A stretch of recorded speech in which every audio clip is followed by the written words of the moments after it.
Space, the final frontier.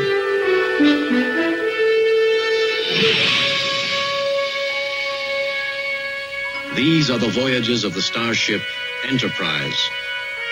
Its 5-year mission, to explore strange new worlds, to seek out new life and new civilizations, to boldly go where no man has gone before. 2 of these are original series and the rest are Next Generation, because I love Next Generation.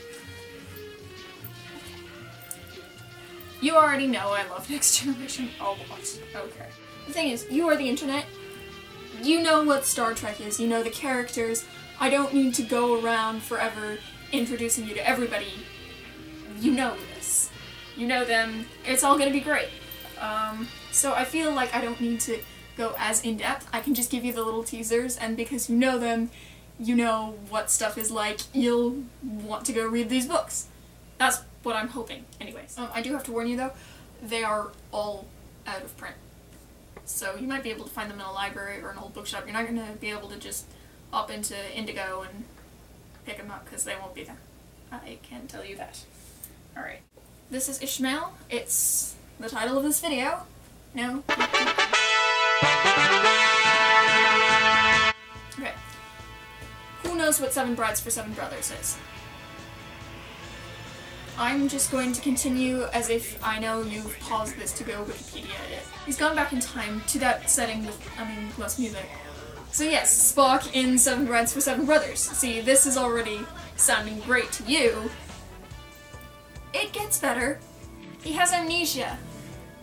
Yes. And he enjoys it there.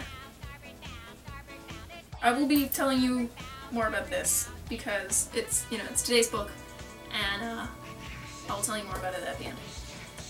But we're moving on to Yesterday's Sun. Not as we know it, not as we know it, not as we know it, it's life, Jim.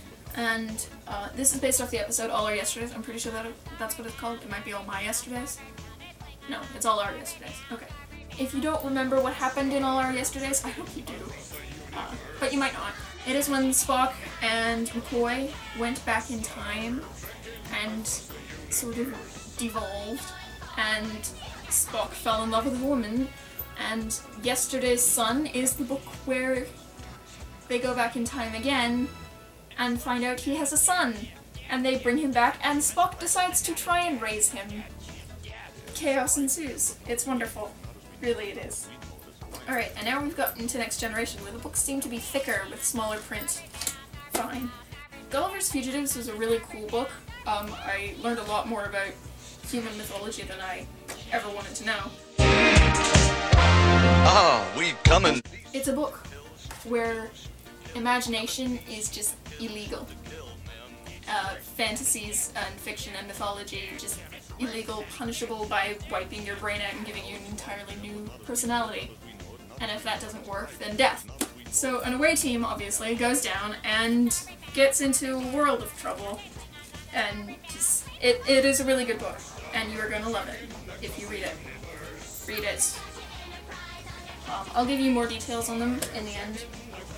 It'll all be down there in the Deedly Drop bar thing. So, moving on. Q and Law.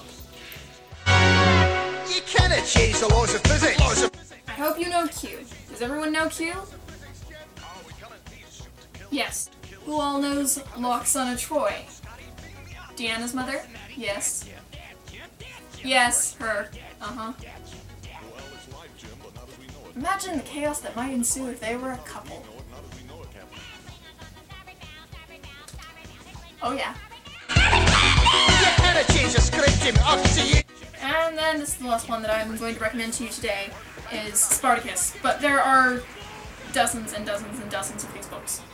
And I'm pretty sure we have almost all of them. I read this 3 days ago, I think. It's a great book.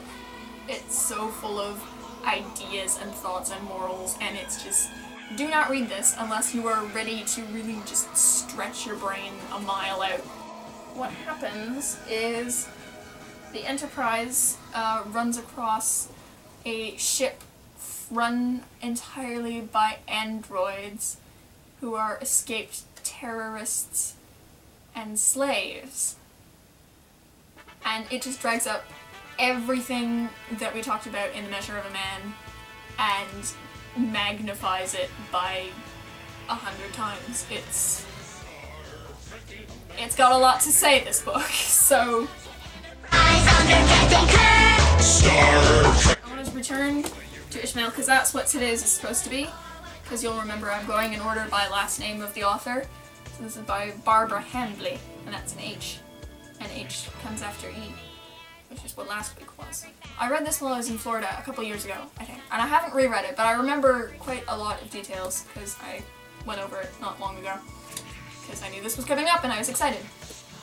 Spock, lost in the past, amnesia, making friends and enjoying himself. And it's not just like he's there for a few days and then they come and everything's fine again and he gets his memory back.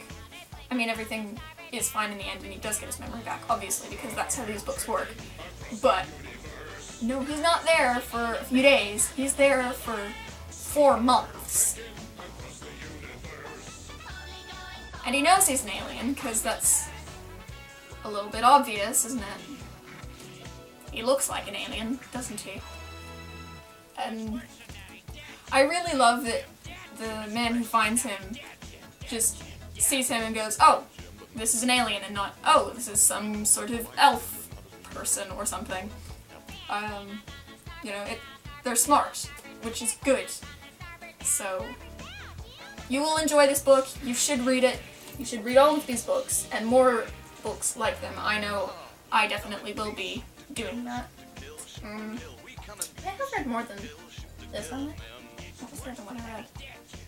Here There Be Dragons. Here There Be Dragons is also good. Thank you for watching my video. I'll see you guys next week, or sooner. I hope it's sooner. I love you guys. I will see you later. Bye! Star trekking across the universe.